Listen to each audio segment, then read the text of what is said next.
Business Network.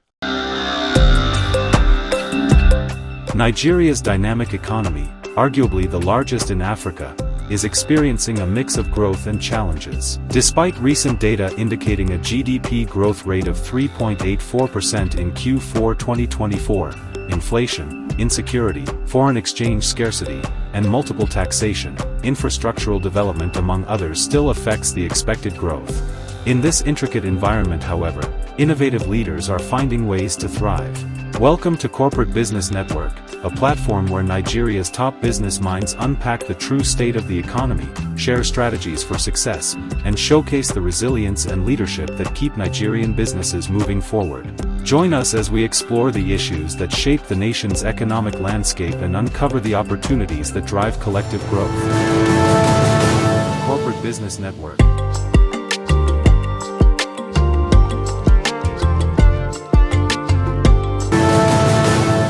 Business Network.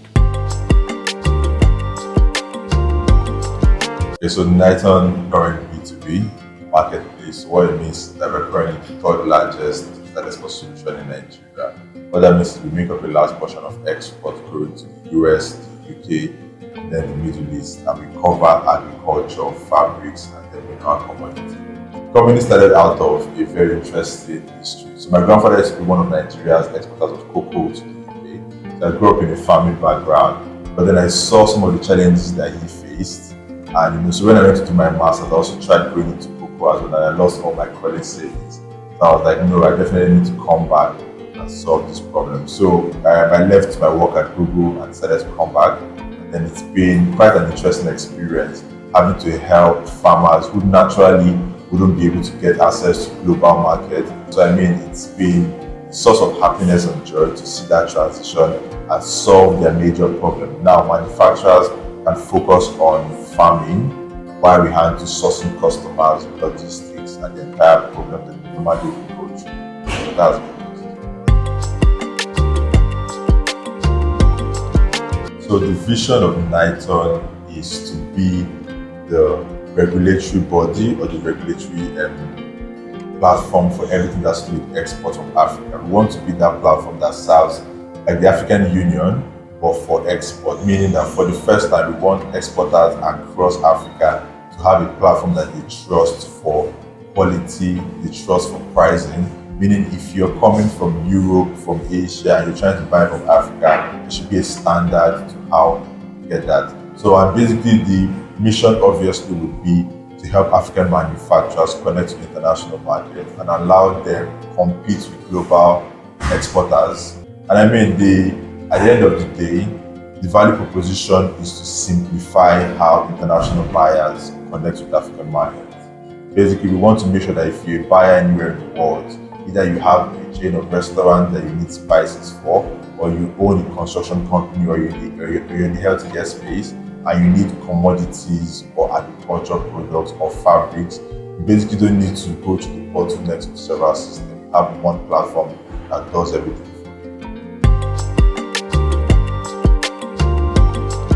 I think one of the biggest advantages that stands out from other operators is that we are one of the few companies that own our own neobank solution. So we currently built what we call Niton Capital, which is a neobank solution for manufacturers. So meaning that for the first time in Africa, manufacturers now have their own bank dedicated to them. So meaning that as a manufacturer, you can come to us and get credit for as low as 1% per month. You can come to us and get access to dollar cards or cards that you can use to buy materials that you need internationally. And then you have access to something we call the export account, which gives you access to tax write-off, even credit emissions as well. So we are building a manufacturer's bank, which is the first of its kind in the entire Nigeria and Africa. So one of the biggest advantages is that we see the export market as a market that there is still a lot of opportunity. It's still very green, though there's been traditional export for the longest time, but the system at which we are using technology to make it systematically easier for everyone is that there's room for collaboration. So we are saying at this point in time, there's so much market to capture. So we are basically open to collaborating with individuals who can play in several spaces. Like for example, if you're really good at fabrics or you've been able to solve the fabric side of it, we want to partner with you. Then we can get to a level whereby Africa can compete with the rest of the world. Then we can now say, okay, yes, there's room for competition, but it's still very early. So we are looking for collaborations and making sure that we're working with everyone. So as of today, Niton has three subsidiaries. There is Niton HQ, which is the marketplace that connects African manufacturers to international buyers, that is fully managed by us. Second is Niton Capital, which is the neobank solution, like the bank for manufacturers that helps us provide credit to businesses and manufacturers. Then thirdly will be Niton Hub, and Niton Hub is the logistics and supply chain arm of the company. We handles the entire supply chain from anywhere in Nigeria to our warehouse in Lagos, to anywhere in Lagos to basically anywhere in the entire world. So we basically handle the entire supply chain and tracking the vehicles and trucks that work with us. Truth be told is that there's a lot of work to still be done, but a lot has been done already. So for example, companies like ours are building new ways for exporters or for farmers or manufacturers to connect differently to the international market. Like for example, before now, if you have to send a product from, let's say, Kano to Lagos, you have to be like, how do I find trucks? Who do I assign trucks? Okay, it's only the truck that is available to you.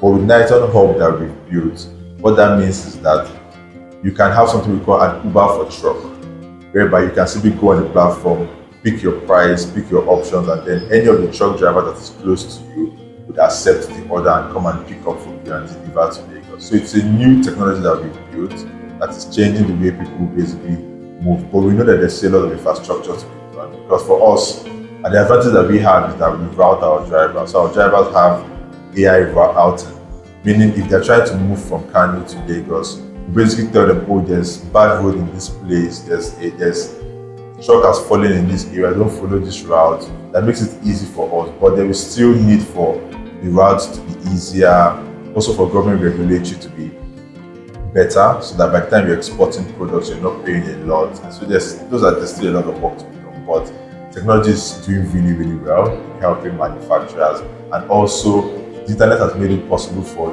buyers anywhere in the world to say, oh, I want to buy from this company, I trust their system and the quality. So yeah, there's a lot of work to still be done, but yes, we've seen technology really, really scale in this, and government is really incentivizing a lot of operations or farmers or businesses in that space. So what we've done is, to be honest, there are some factors that we can't control, but there are some factors that we try as much as possible to limit. So let's say, for example, most of our truck drivers who are moving around certain regions are usually advised to move maybe at certain times. So we've been able to see certain patterns. Maybe it's not better to move at night or to move trucks at night. So if you're in a particular location and you know that it's almost night, so we basically tell the driver, oh, go and park here and wait till daytime to be able to move. So we've been able to avoid some conflicts, avoid some issues, but then those issues would still come up. But you have to find a way to limit the problems and find new ways to kind of make it work. And I think another thing is that we work very closely with the Nigerian government. So most times when our trucks are moving, there are certain stickers that are attached to our vehicles that show that, okay, this particular company is moving very important products. So there are basically things that you would see, document that our driver will present on the road that make it easy for them to go through checkpoints and move really fast, prevent some of all those bottlenecks. I think initially we used to have a lot of problems when it comes to the quality of manufacturers, because for the longest, manufacturers were only selling to Nigeria or some parts of Africa, and then you notice that if you have to sell internationally, you need to increase the quality of how you're producing. There's an ISO, so International Standard Organization, that basically sets the standard for international trade. So basically we had to start pushing that notion to our manufacturers, letting them know that, okay, this way you're producing is not sufficient for you to sell to the US market or sell to the Middle East. You need to increase the way you dry or the quality of the cleanliness of the product. So those were some of the bottlenecks we faced initially. But later we started noticing that manufacturers started adjusting. And then we started now solving the problem of buyers trusting Nigerian products or trusting African products. Because, okay, think about it, in 2021, international market lost over 23 billion in trade fraud just from within Africa. So that means people trying to buy from Africa lost about $23 billion on products that maybe did not meet quality that they expected, or the products were not at the value they wanted, or the product got spoiled, or they didn't even get the product at all.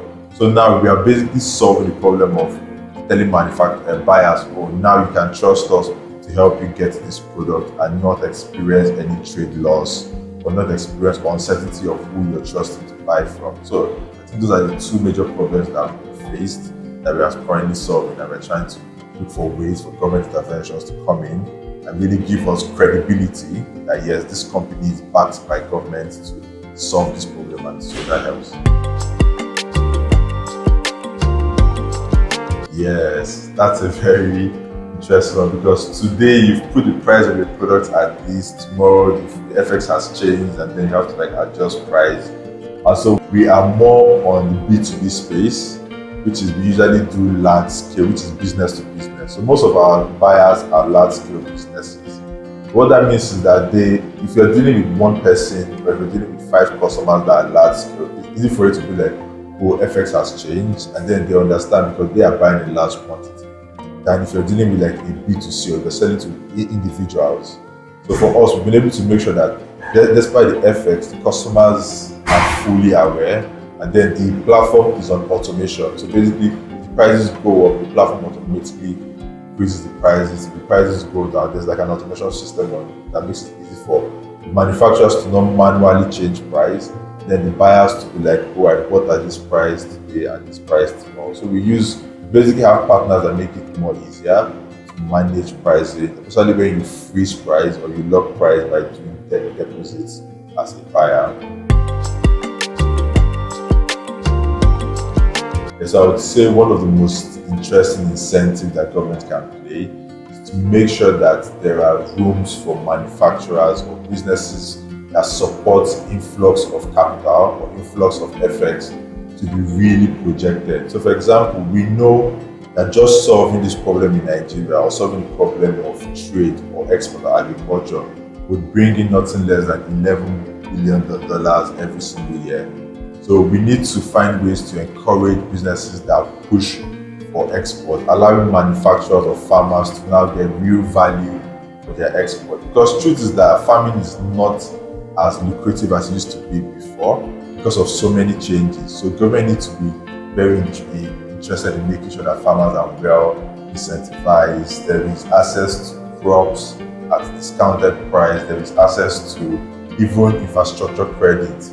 Manufacturers should not just manufacture and sell. They should at least produce or process to an extent to increase the value of that product and then be able to sell at a good return. So those are some of the incentives that would be very good for this space. So I would say if you are a young person and you're thinking of, okay, how do I add extra incomes or go into business, I would advise you that farming is not the way it used to be before. Nowadays, farmers are millionaires that are privately, enjoying their best life because there is now a lot of companies that are pushing for export. So what we'd say is that if you're an individual out there and you're looking to go into farming or go into production, we as Niton will be able to provide you the capital to go into that and even provide you with buyers. So if you're ever thinking of, okay, what do I do? How do I go into agricultural business? You're one of the partners that can assure you access to capital and then even get you off-takers if that's something that you're really passionate about. And we want to do this at a large scale, encouraging the younger youths to see the potential for earning in dollars or pounds or euro through export as an option. So going forward, they should expect us to expand so much that we become not just a marketplace or a supply chain company or a neobank solution, but we become a platform that everyone within Nigeria trusts to be able to export to anywhere in the world. We want to make sure that African products are on shelves in Denmark, in Liverpool, anywhere across the world. So basically, you should be able to go to a store in Netherlands, or a store in Qatar, or a store in China, and you're seeing your African gari, your African rice, your African food, making sure that yes, Africa is well represented across the entire world. Because if you go to Walmart or stores across the world, you will still see Asian products, you will see some European products, but Africa is not very represented. So we are showing our customers that going forward, they will have their products on shelves across the entire world. That's the vision of what we want to do for a lot of businesses. So for our awards, last 2 years we won the African Retail Award. So we're currently the largest African retail platform in Africa, meaning that we're the ones that are making the most exports from Africa to the rest of the world. By last year, we got the US Logistics and Supply Chain Award for Agri-Tech, listing us among the 100 companies in the entire world that are leading in Agri-Tech. And then this year, we got the Vanguard Awards for Agri-Tech, so meaning that we were basically among the top 50 companies in the US that are supporting agricultural export and providing sustainable livelihood for anyone within. So basically, we are solving the problem of hunger, and we are among the top 50 companies in the entire US providing those solutions to combat food hunger and food scarcity. Yeah, so for us as a company, we make sure that those farmers that are working with us, they basically get what we call carbon credits, which is a rate, which is still at the end of the day, still cash back. So if after a year we've seen how much you've done with us as a company, we can say, okay, do you know what? We're giving you 50 million for you to expand your farming production or for you to increase infrastructure. So what that means is that rather than just providing you invoicing credit, you can say, oh, rather than sell raw cocoa products, how about we work together to build a cocoa drying plantation that helps to increase the value of production. So this is what we've been doing in partnership with the Bank of Industry to be able to see how we can help manufacturers increase production and give back to the economy. So our goals are usually revolves around food provision, even giving out to agencies that need food support. Like for example, the flooding that happened recently this year, we're able to give a lot of food out and seeds out to some of those farms to start production all over again. So that's our incentive to a lot of to make sure that food production continues.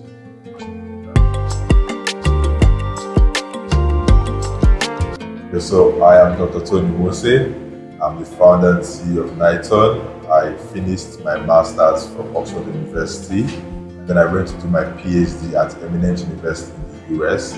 And currently, my passion surrounds everything agriculture, fabrics, mining, mineral. And I'm really someone who likes to support, and I'm really very good patron. So I'm very big on African businesses and Nigerian businesses and seeing how we can help young people really scale and really grow and earn in foreign currencies or earn in supporting Africa or supporting Nigeria to scale. So I'm very big on supporting Nigeria, and that's something that really drives me to what I do today. Yeah, so basically I tend to travel a lot in the bid to see what other people are doing, in the bid to explore. And then obviously, I think I'm like 6'7", so I play a lot of basketball, and then I swim a lot. So those are like some of the things that I do to just unwind. Then go out to meet young people at universities or do founders meet up or look for ways I can interact with people. That kind of just helps you.